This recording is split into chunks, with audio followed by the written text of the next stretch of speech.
Pessoal, tudo bem? Estamos aqui hoje para poder falar sobre a Lei de Uso e Ocupação do Solo dentro do município. E antes disso, preciso estabelecer o que é a Lei de Uso e Ocupação do Solo. A gente ouve sempre falar por aí, mas não sabe exatamente o que é. Pois bem, a Lei de Uso e Ocupação do Solo é a lei que estabelece critérios e parâmetros para o uso e a ocupação do solo, com o objetivo de orientar e ordenar o crescimento da cidade. Essa nova lei de uso e ocupação do solo, que contempla parâmetros para todo o território da cidade, inclusive para a zona rural. É nela que cidadãos podem consultar os parâmetros de edificação e os usos permitidos para os terrenos de interesse do município.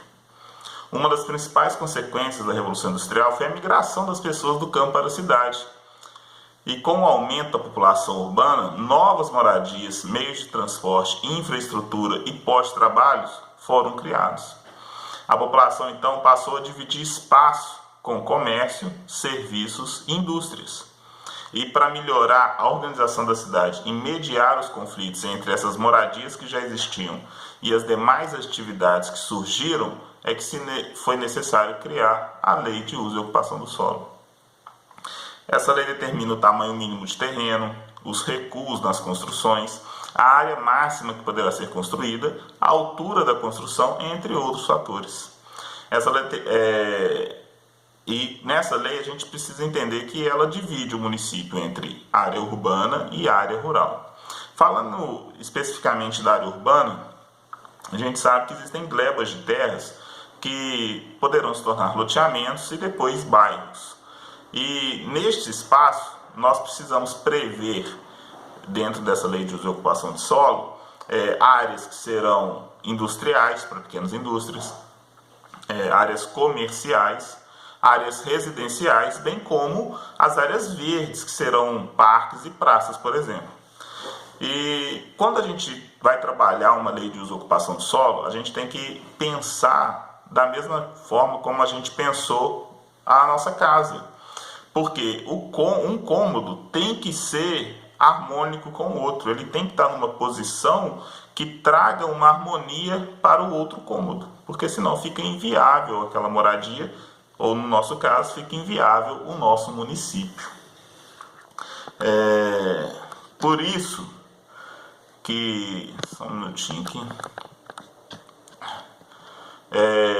Por isso que para elaborar uma nova lei de uso e ocupação do solo, nós queremos contar com a ajuda de quem vai ser mais beneficiado, que é justamente a população. Por isso que estamos aqui hoje, para ouvir, as sugestões, debater os assuntos e construir uma melhor lei de uso e ocupação do solo. A gente tem que criar uma lei que garanta o desenvolvimento sustentável e explore as potencialidades do município. E analisando o contexto mundial de conceitos que vêm sendo utilizados com sucesso, estabelecemos aqui, a princípio, 10 princípios básicos que deveriam ser observados. O primeiro deles é a garantia da participação popular na criação do projeto, que é basicamente o que estamos fazendo aqui hoje, permitindo e participando toda a comunidade dessa criação, para que a gente estabeleça um plano que seja eficiente para todo mundo. O segundo princípio que deve ser observado, e na minha opinião muito importante, é entender que o interesse público tem que prevalecer em relação ao interesse particular, porque a ação de um indivíduo no particular não pode sobrepor ao interesse daquela coletividade, ou seja, nós vimos em diversos exemplos, uma ação irresponsável de um único proprietário coloca em risco, às vezes, um bairro inteiro, ou até mesmo a cidade, por causa de alguma ação, de algum tipo de construção que ele realiza. Pode acabar desviando um curso de água pluvial, por exemplo, pode danificar ou prejudicar uma nascente. Então, tudo isso tem que ser observado. O interesse público tem que prevalecer em cima do interesse particular. A gente precisa também evitar e diminuir os conflitos entre uso e atividade.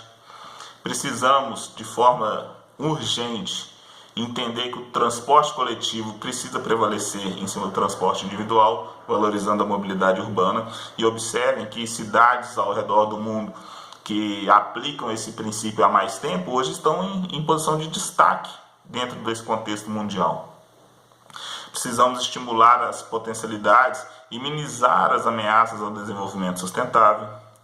Precisamos respeitar o meio ambiente, os obstáculos naturais, como cursos d'água, topografia e vegetação, igual eu disse lá atrás. Se já existe um rio ali, já existe uma nascente naquele local, a gente tem que respeitar. Nós é que precisamos criar o nosso projeto de forma que contemple aquilo que já existe, principalmente falando de meio ambiente. Precisamos promover um ordenamento urbanístico, né, que a cidade possa crescer de forma ordenada. Precisamos valorizar, sem sombra de dúvida, o patrimônio cultural, ambiental e paisagístico da cidade. Uma situação que a gente enfrenta hoje nos municípios, que é uma baixa qualidade de vida, principalmente se tratando de periferia, a gente precisa, através dessa lei de uso e ocupação do solo, melhorar a qualidade de vida do cidadão. E, por fim,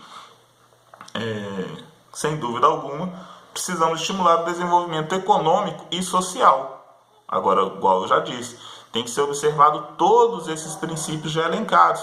A gente vai desenvolver a parte econômica e a parte social, mas precisamos respeitar o meio ambiente, precisamos respeitar a mobilidade, precisamos pensar no uso adequado da nossa vegetação. Tudo isso tem que ser observado.